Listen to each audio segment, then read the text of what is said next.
नमस्कार, फाइटर समाचार में आपका स्वागत है। पेश आज 13 मार्च रविवार सुबह 6 बजे राजस्थान की खास खबरें।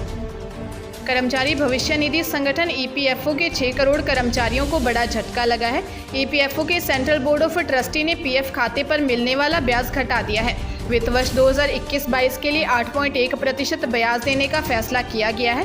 हालांकि इस फैसले पर अभी वित्त मंत्रालय की मोहर लगनी बाकी है। कर्मचारियों के भविष्य को सुरक्षित करने के लिए उनकी सैलरी का एक निश्चित हिस्सा काटकर पीएफ खाते में जमा किया जाता है। इतनी ही राशि उसके एम्प्लॉयर को इस खाते में जमा करनी होती है। ईपीएफओ इस फंड का प्रबंधन करता है और हर साल इस राशि पर ब्याज देता है। वित्त वर्ष 1977-78 में ईपीएफओ ने लोगों को पीएफ जमा पर 8% ब्याज दिया था। तब से ये लगातार इतना या इससे अधिक बना रहा है। ईपीएफओ के बोर्ड ऑफ ट्रस्टी ने शनिवार को हुई बैठक में पीएफ के ब्याज घटाने का फैसला किया है। दिल्ली के गोकुलपुरी इलाके में स्थित झुग्गी बस्ती में शुक्रवार देर रात आग लग गई। हादसे में 7 लोगों की मौत हो गई। आग इतनी भयंकर थी कि 60 से ज़्यादा झुग्गियां जलकर राख हो गई। मौके पर 13 फायर ब्रिगेड की टीम पहुंची। फायर ब्रिगेड के एक अधिकारी ने बताया कि आग काफ़ी भयानक थी, लेकिन कड़ी मशक्कत के बाद सुबह 4 बजे आग पर काबू पा लिया गया। दिल्ली के मुख्यमंत्री अरविंद केजरीवाल ने हादसे पर दुख जताया। घटना गोकुलपुरी के पिल्लर नंबर 12 के आसपास की है।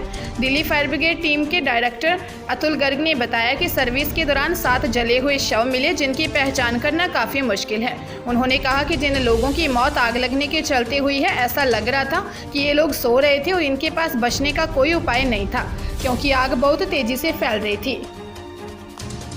देश के केंद्रीय विश्वविद्यालय में पढ़ने का ख्वाब देख रहे युवाओं के लिए राहत भरी खबर है। अब केंद्रीय विश्वविद्यालय में पढ़ाने के लिए पीएचडी की डिग्री अनिवार्य नहीं होगी। विश्वविद्यालय अनुदान आयोग यूजीसी ने पीएचडी की अनिवार्यता को खत्म करने का फैसला किया है। यूजीसी के इस फैसले से संबंधित विषय के विशेषज्ञ यूनिवर्सिटी में पढ़ा सकेंगे। स्टूडेंट्स को भी इसका फायदा मिलेगा।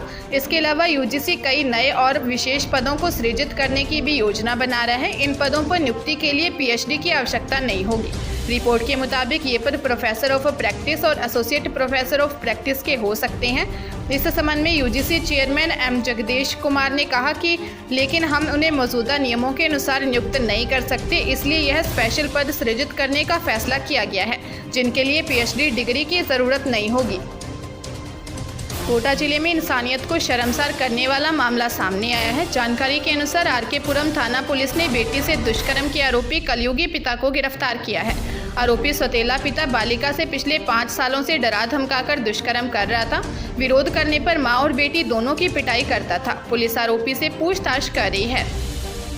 भरतपुर के कैथवाड़ा थाना इलाके में बिजली विभाग की लापरवाही ने एक 12 साल के स्टूडेंट की जान ले ली। बच्चा स्कूल खुलने का इंतजार कर रहा था। वह इंतजार करते करते पेड़ के नीचे बैठ गया और पेड़ के ऊपर से जा रहे बिजली का तार पेड़ से छूकर निकल रहा था। इसकी वजह से पेड़ में करंट आ रहा था।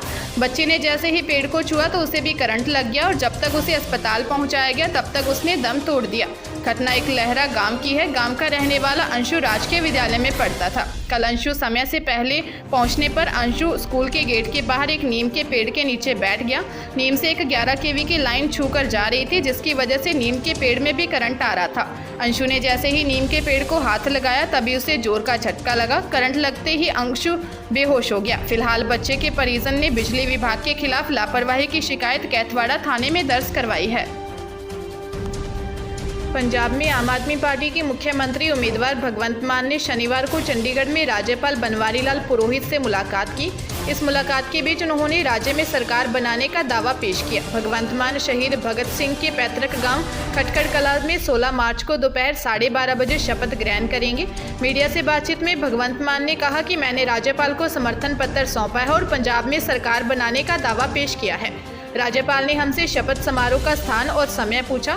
मैंने बताया शहीद भगत सिंह के पैतृक गांव खटकड़ कला में 16 मार्च को 12:30 बजे शपथ समारोह होगा। शपथ समारोह में पूरे पंजाब से लोग आएंगे। लोग इस दौरान शहीद भगत सिंह को श्रद्धांजलि भी देंगे। जलोर जिले में एक युवक की दिन दिहाड़े गोली मारकर हत्या करने का मामला सामने आया है। जानकारी के अनुसार जिले के रामा गांव में यह वारदात हुई है। सूचना पर 3-4 थानों की पुलिस मौके पर पहुंची और मामले की जांच शुरू की। पुलिस ने बदमाश के घर से पिस्टल बरामद कर ली है। पुलिस टीमें आरोपी श्रवण सिंह की तलाश कर रही हैं। पुलिस के आला अधिकारी भी घटना की सूचना के बाद मौके पर पहुंचे और घटना के संबंध में जानकारी जुटाई। पुलिस के अनुसार आरोपी और मृतक के बीच 2 दिन पहले ही रास्ते को लेकर विवाद हुआ था। फिलहाल आरोपी की तलाश की जा रही है। राज्य के स्कूलों में कई स्थानों पर दुराचार किए जाने की घटनाएं सामने आ चुकी हैं। इसी को ध्यान में रखते हुए शिक्षा महकमे के आला अधिकारियों ने इस पर अंकुश लगाने का काम शुरू कर दिया है। यदि स्कूलों में बच्चों के साथ दुराचार की घटनाएं होती हैं तो फिर उसकी खैर नहीं है। विभाग की ओर से लापरवाही पर संबंधित कार्मिक के खिलाफ अनुशासनात्मक कार्रवाई के साथ साथ कानूनी कार्रवाई भी अमल में लाई जाएगी। माध्यमिक शिक्षा की अतिरिक्त निदेशक रचना भाटिया ने बताया कि इसके लिए नए दिशा निर्देश जारी किए हैं, जिससे स्कूलों में अनाचार की घटनाओं पर अंकुश लगेगा। नए दिशा निर्देशों के अनुसार कक्षा अध्यापकों को हर विद्यार्थी की सामाजिक और पारिवारिक पृष्ठभूमि की प्रोफाइल तैयार करनी होगी। शिक्षकों को बच्चों के दैनिक व्यवहार पर भी नजर रखनी होगी। विभाग की ओर से नए आदेश जारी किए जाने के बाद अब हर स्कूल में गरिमा पेटी लगाना अनिवार्य होगा। सप्ताह में एक बार या कभी कभी आकस्मिक रूप से इस गरिमा पेटी को एक महिला शिक्षक बीट कांस्टेबल की उपस्थिति में गरिमा पेटी खोली जाएगी। 4 राज्यों में भाजपा की प्रचंड जीत को लेकर सीएम अशोक गहलोत का बड़ा बयान सामने आया है।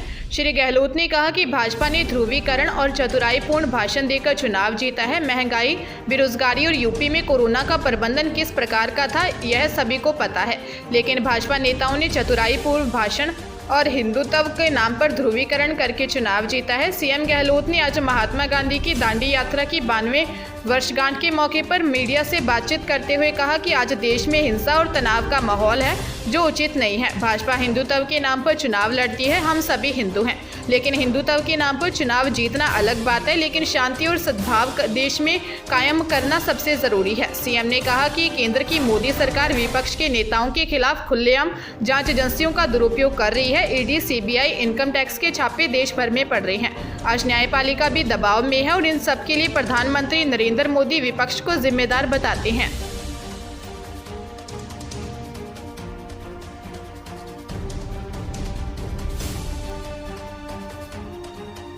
ताजा तरीन खबरों के लिए फाइटर न्यूज को सब्सक्राइब करें और बेल आइकन को प्रेस करें ताकि नई न्यूज अपडेट होते ही आपके फोन की घंटी बज जाए।